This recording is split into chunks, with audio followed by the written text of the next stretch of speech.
मी doctor Vinayak Vishwanath Jatale, neurologist, सेठ नंदलाल दूत hospital, Sambhajinagar, Aurangabad, Maharashtra.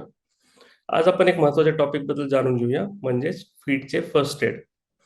मित्रांनो, जर आपल्या आसपास कोणाला अचानक बेशुद्ध होतोय, हातपाय कापू लागले किंवा तो पडतोय किंवा आपल्याला दिसतंय की त्याला फीटचे लक्षणे आहेत, तर घाबरू नका. सर्वात महत्त्वाचे, सर्वात आधी त्याच्या डोक्याखाली एक उशी ठेवा. त्याला एका बाजूला उजव्या किंवा डाव्या कुशी वळून घ्या, म्हणजे त्याला जे थूक येत आहे फीट येताना ते त्याच्या श्वासात अटकणार नाही आणि त्याचे श्वास बराबर त्याला घेता येईल.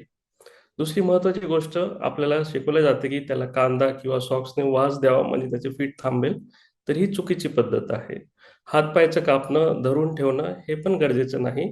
हातपायचं कापणं 1 किंवा 2 मिनिटं थांबले जाते. सर्वात महत्त्वाचं म्हणजे आसपास चाकू, कैची किंवा ज्वलनशील पदार्थ आहे. असं खूप वेळा होतं की स्वयंपाक करताना रुग्ण पडतो व त्याचे हातपाय जळतात. तर ज्वलनशुद्ध पदार्थ, कोणती टोचदार वस्तूपासून रुग्णाला दूर ठेवावं व त्याचं फीट थांबेपर्यंत वाट पाहावी.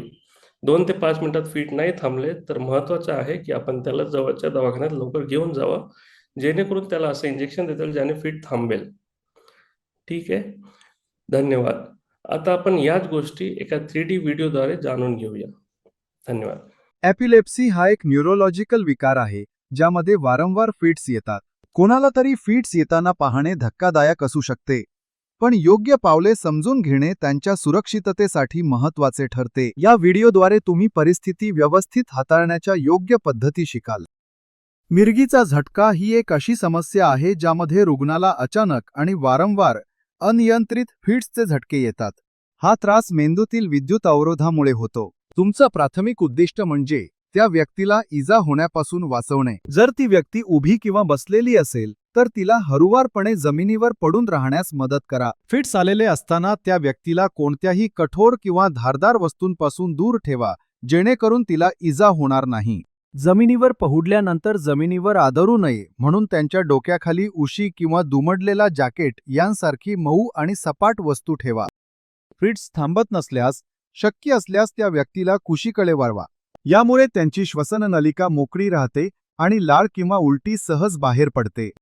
फिट्स किती वेळ राहतात हे घड्याळात पाहणे महत्त्वाचे आहे. कधी सुरू होतात आणि किती वेळ टिकून राहतात हे लक्षात ठेवा. जर तुम्हाला वैद्यकीय मदत मागवावी लागली तर ही माहिती वैद्यकीय तज्ज्ञांना उपयुक्त ठरेल.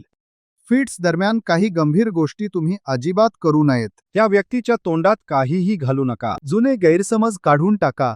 यामुळे त्यांच्या दातांना किंवा जबड्याला इजा होऊ शकते आणि श्वसन नलिकेत अडथळा येऊ शकतो. तसेच त्यांच्या हालचाली रोखण्याचा प्रयत्न करू नका.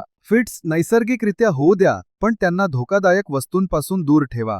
फिट्स पूर्णपणे थांबेपर्यंत त्यांना अन्न किंवा पाणी देऊ नका. फिट्स थांबेपर्यंत आणि ती व्यक्ती पूर्णपणे शुद्धीवर येईपर्यंत तिच्यासोबत थांबा. फिट्स नंतर त्यांना गोंधळलेपणा किंवा तंद्री जाणवू शकते. यांच्याशी शांतपणे बोला आणि त्यांना धीर द्या. आपत्कालीन वैद्यकीय मदत कधी घ्यावी हे जाणून घेणे आवश्यक आहे. जर फिट्स 5 मिनिटांपेक्षा जास्त वेळ राहिले, जर त्या व्यक्तीला सतत फिट्स येत असतील आणि मध्ये शुद्धीवर येत नसतील, जर फिट्स दरम्यान इजा झाली असेल, जर फिट्स नंतर श्वास घेण्यास त्रास होत असेल किंवा त्यांना पहिल्यांदाच फिट्स आली असेल, तर त्वरित वैद्यकीय मदत घ्या. या सोप्या पद्धती समजून घेतल्यास तुम्ही मिरगीचा झटका येणाऱ्या व्यक्तीला चांगला आधार देऊ शकता. माहिती मिळवत राहा आणि लक्षात ठेवा की तुम्ही शांत आणि योग्य पद्धतीने केलेल्या कृतींमुळे खूप मोठा फरक पडू शकतो.